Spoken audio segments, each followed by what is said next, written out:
Hi friends, ಎಲ್ಲರಿಗೂ ನಮಸ್ಕಾರ. ಎಲ್ಲರೂ ಚೆನ್ನಾಗಿದ್ದೀರಾ ಅಂತ ಭಾವಿಸ್ತೀನಿ. ನಾನು ಕೂಡ ತುಂಬ ಚೆನ್ನಾಗಿದ್ದೀನಿ.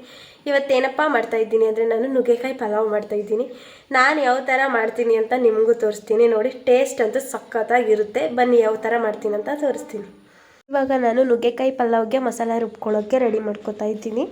ಸ್ವಲ್ಪ ಕಾಯಿ ಹಾಕೋತಾ ಇದ್ದೀನಿ, ಸ್ವಲ್ಪ ಚಕ್ಕೆ, ಒಂದು 4 ಲವಂಗ ಹಾಕೋತಾ ಇದ್ದೀನಿ, ಸ್ವಲ್ಪ ಬೆಳ್ಳುಳ್ಳಿ, ಒಂದು ಗೆಡ್ಡೆ ಬೆಳ್ಳುಳ್ಳಿ ಹಾಕ್ಕೊಂಡಿದ್ದೀನಿ, ಇನ್ನೊಂದು 4 ಮೆಣಸಿನ್ಕಾಯಿ, ಖಾರಕ್ಕೆ ಎಷ್ಟು ಬೇಕೋ ಅಷ್ಟು ಹಾಕೋತಾ ಇದ್ದೀನಿ, ಸ್ವಲ್ಪ ಶುಂಠಿ ಮತ್ತು ಸ್ವಲ್ಪ ಮೆಣಸು, ಸ್ವಲ್ಪ ಕೊತ್ತಂಬರಿ ಸೊಪ್ಪು.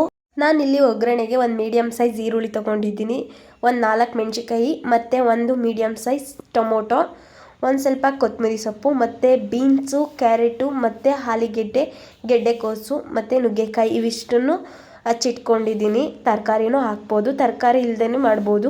ನಾನು ತರಕಾರಿನೂ ಆ್ಯಡ್ ಮಾಡ್ತಾಯಿದ್ದೀನಿ. ಇವಿಷ್ಟನ್ನು ಹಚ್ಚಿ ರೆಡಿ ಮಾಡಿ ಇಟ್ಕೊಂಡಿದ್ದೀನಿ. ಇವಾಗ ಆಗಲೇ ತೋರಿಸಿದ್ನಲ್ಲ ಆ ಮಸಾಲ ರುಬ್ಬಿಟ್ಕೊಂಡಿದ್ದೀನಿ. ನಾನು ಇವಾಗ ಒಂದು ಕುಕ್ಕರ್ ಮಡಿಕೊಂಡಿದ್ದೀನಿ. ಒಗ್ಗರಣೆಗೆ ಒಂದು 3 ಸ್ಪೂನಷ್ಟು ಎಣ್ಣೆ ಬಿಟ್ಕೊಂಡಿದ್ದೀನಿ. ಇವಾಗ ಮೆಣಸಿನ್ಕಾಯಿ ಹಾಕೋತಾ ಇದ್ದೀನಿ, ಹಸಿಮೆಣ್ಸಿನ್ಕಾಯಿನ. ಅದನ್ನು ಸ್ವಲ್ಪ ಎಣ್ಣೆಲಿ ಫ್ರೈ ಮಾಡ್ಕೋಬೇಕು. ಹಸಿಮೆಣ್ಸಿನ್ಕಾಯಿನ ಚೆನ್ನಾಗಿ ಎಣ್ಣೆಲಿ ಫ್ರೈ ಮಾಡಿಕೊಂಡು ಇವಾಗ ಈರುಳ್ಳಿ ಹಾಕೋತಾ ಇದ್ದೀನಿ. ಈರುಳ್ಳಿನೂ ಚೆನ್ನಾಗಿ ಫ್ರೈ ಆಗಬೇಕು ಎಣ್ಣೆಲಿ. ಈರುಳ್ಳಿನ ಎಣ್ಣೆಲಿ ಚೆನ್ನಾಗಿ ಫ್ರೈ ಆದರೆ ಟೇಸ್ಟ್ ಅಂತೂ ಸಖತ್ತಾಗಿರುತ್ತೆ. ಈರುಳ್ಳಿ ಎಲ್ಲ ಹಾಕ್ಕೊಂಡು ಇವಾಗ ಚೆನ್ನಾಗಿ ಫ್ರೈ ಮಾಡ್ಕೊತಾ ಇದ್ದೀನಿ. ಈರುಳ್ಳಿ ಎಲ್ಲ ಚೆನ್ನಾಗಿ ಫ್ರೈ ಆಗಿದೆ. ಇವಾಗ ನಾನು ತರಕಾರಿ ಎಲ್ಲ ಹಾಕೋತಾ ಇದ್ದೀನಿ. ಅದನ್ನೆಲ್ಲ ಹಾಕ್ಬಿಟ್ಟು ಚೆನ್ನಾಗಿ ಅದನ್ನು ಮಿಕ್ಸ್ ಮಾಡಿ ಫ್ರೈ ಮಾಡಬೇಕು. ಇವಾಗ ಎಣ್ಣೆಲಿ ಚೆನ್ನಾಗಿ ಬೆಂದರೆ ಅದು ಟೇಸ್ಟ್ ಚೆನ್ನಾಗಿರುತ್ತೆ. ಫ್ರೈ ಆದರೆ ನುಗ್ಗೆಕಾಯಿ ಎಲ್ಲ ಸಖತ್ತಾಗಿರುತ್ತೆ. ಟೇಸ್ಟ್ ಮಾತ್ರ ನೀವು ಒಂದ್ಸಲಿ ಟ್ರೈ ಮಾಡಿ, ಹೇಗಿತ್ತು ಅನ್ನೋದು ಮಾತ್ರ ಕಮೆಂಟ್ ಮಾಡೋದು ಮರಿಬೇಡಿ. ಇವಾಗ ತರಕಾರಿ ಈರುಳ್ಳಿ ಎಲ್ಲ ಚೆನ್ನಾಗಿ ಎಣ್ಣೆಲಿ ಫ್ರೈ ಮಾಡಾಗೈತೆ. ಇವಾಗ ಟೊಮೊಟೊ ಹಾಕ್ಕೋತಾ ಇದ್ದೀನಿ. ಟೊಮೊಟೊನೂ ಚೆನ್ನಾಗಿ ಫ್ರೈ ಮಾಡಬೇಕು ಎಣ್ಣೆಲಿ, ಟೇಸ್ಟ್ ಚೆನ್ನಾಗಿರುತ್ತೆ. ಇವಾಗ ಟೊಮೊಟೊ ಹಾಕೋತಾ ಇದ್ದೀನಿ. ಟೊಮೊಟೊ ಎಲ್ಲ ಚೆನ್ನಾಗಿ ಫ್ರೈ ಆಗಬೇಕು ಎಣ್ಣೆಯಲ್ಲಿ. ಇವಾಗ ನಾನು ಅಕ್ಕಿ ತೊಗೊಂಡಿದ್ದೀನಿ, ತೊಳೆದು ಇಟ್ಕೊಂಡಿದ್ದೀನಿ ಈಗ ಆಲ್ರೆಡಿ. ಇಲ್ಲಿ ನಾನು ತೋರಿಸ್ತಾ ಇದ್ದೀನಲ್ಲ, ಈ ಲೋಟದಲ್ಲಿ 2 ಲೋಟ ಅಕ್ಕಿ ಹಾಕಿದ್ದೀನಿ, 4 ಲೋಟ ನೀರು ಇದ್ದೀನಿ.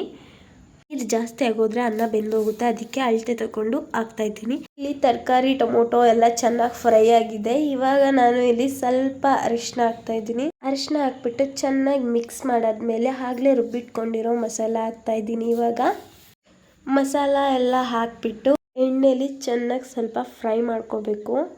ಮಸಾಲನೂ ಹಸಿ ವಾಸನೆ ಹೋಗೋ ತನಕ ಸ್ವಲ್ಪ. ಇವಾಗ ಇದನ್ನು ಚೆನ್ನಾಗಿ ಫ್ರೈ ಮಾಡ್ತಾಯಿದ್ದೀನಿ ಎಣ್ಣೆಲಿ ಮಿಕ್ಸ್ ಮಾಡಿ. ಚೆನ್ನಾಗಿ ಫ್ರೈ ಆದರೆ ಟೇಸ್ಟ್ ಚೆನ್ನಾಗಿರುತ್ತೆ, ಹಸಿ ವಾಸನೆ ಹೋದರೆ. ಚೆನ್ನಾಗಿ ಫ್ರೈ ಮಾಡ್ತಾಯಿದ್ದೀನಿ ಮಸಾಲನೂ. ನಾನು ಆಗಲೇ ತೋರಿಸಿದ್ನಲ್ಲ, ಆ ಗ್ಲಾಸಲ್ಲಿ 2 ಲೋಟ ಅಕ್ಕಿ ಹಾಕಿದೆ, 4 ಲೋಟ ನೀರು ಅಳತೆ ಮಾಡಿ ಇಟ್ಕೊಂಡಿದ್ದೆ. ಅಳತೆ ಮಾಡಿದ್ದು ಇವಾಗ ಅಕ್ಕಿ ಮತ್ತು ನೀರು ಎಲ್ಲನೂ ಹಾಕ್ತಾಯಿದ್ದೀನಿ. ಇವಾಗ ಎಲ್ಲನೂ ಚೆನ್ನಾಗಿ ಮಿಕ್ಸ್ ಮಾಡಿಬಿಟ್ಟು ಅದಕ್ಕೆ ರುಚಿಗೆ ತಕ್ಕಷ್ಟು ಉಪ್ಪು ಹಾಕ್ತಾಯಿದ್ದೀನಿ. ನಾನಿವಾಗ ಉಪ್ಪು ಎಲ್ಲನೂ ಹಾಕಿಬಿಟ್ಟು ಸ್ವಲ್ಪ ಕೊತ್ತಂಬರಿ ಸೊಪ್ಪು ಹಾಕ್ತಾಯಿದ್ದೀನಿ. ಇದಿದ್ರೆ ಟೇಸ್ಟ್ ಅಂತೂ ಸಖತ್ತಾಗಿರುತ್ತೆ. ಹಾಕ್ಬಿಟ್ಟು ಚೆನ್ನಾಗಿ ಮಿಕ್ಸ್ ಮಾಡಿಬಿಟ್ಟು ಇವಾಗ ಕುಕ್ಕರ್ ಮುಚ್ಚಳನ ಮುಚ್ಚಿಡ್ತೀನಿ. ಇವಾಗ ನಾನು ಇಲ್ಲಿ 2 ವಿಸಿಲ್ ಬರ್ಸ್ಕೊಂಡಿದ್ದೀನಿ. ಕುಕ್ಕರೆಲ್ಲ ಆರೈತೆ. ಇವಾಗ ಓಪನ್ ಮಾಡಿಬಿಟ್ಟು ಚೆನ್ನಾಗಿ ಮಿಕ್ಸ್ ಮಾಡ್ತಾಯಿದ್ದೀನಿ. ನೋಡೋಕ್ಕಂತೂ ಕಲರ್ಫುಲ್ಲಾಗಿ ಕಾಣ್ತೈತೆ. ನನಗಂತೂ ಪಲಾವ್ ಅಂದರೆ ತುಂಬ ಇಷ್ಟ. ಇವಾಗ ಚೆನ್ನಾಗಿ ಮಿಕ್ಸ್ ಮಾಡ್ತಾಯಿದ್ದೀನಿ. ಎಲ್ಲನೂ ಚೆನ್ನಾಗಿ ಮಿಕ್ಸ್ ಮಾಡಿಬಿಟ್ಟು ಇವಾಗ ಸರ್ವ್ ಮಾಡಿಬಿಟ್ಟು ನಮ್ಮ ಚಿನ್ನಿಗೆ ಟೇಸ್ಟ್ ನೋಡೋಕೆ ಕೊಡ್ತಾಯಿದ್ದೀನಿ. ಟೇಸ್ಟ್ ಹೇಗೈತೆ ಅಂತ ಇವಾಗ ಕೇಳ್ತೀನಿ, ನೀವು ಕೇಳಿಸ್ಕೊಳ್ಳಿ ಯಾವ ಥರ ಇತ್ತು ಅಂತ ಹೇಳ್ತಾರೆ. ಟೇಸ್ಟ್ ಮಾಡಿ ಹೇಳು ಚಿನ್ನಿ, ಹೆಂಗೈತೆ ಟೇಸ್ಟ್? ಸೂಪರ್, ಚೆನ್ನಾಗೈತೆ. ಎಲ್ಲ ಮಸಾಲ ಎಲ್ಲ ಚೆನ್ನಾಗಿರ್ತೈತಾ? ಸಖತ್ತಾಗೈತಾ?